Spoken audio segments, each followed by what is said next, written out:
This tutorial shows you how to claim a game or item someone has sent you. First, open the Steam app on your computer.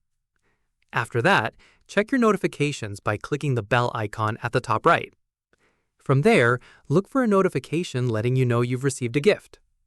At this point, alternatively, check your email inbox for a gift notification if it was sent that way instead. In the next step, click on the notification or the link in the email to open the gift. Following this, this will take you to a page showing the game or item you've received. Once done, click on Add to Account or Redeem Gift, depending on how it's labeled. From here, the item will now be added directly to your Steam library. At this stage, if it's a game, you can find it by going to your Library tab. Keep in mind, some gifts may require you to accept them within a certain time frame, so it's best to claim them as soon as you receive the notification. Finally, click on the game from your library to install and start playing it. And that's it.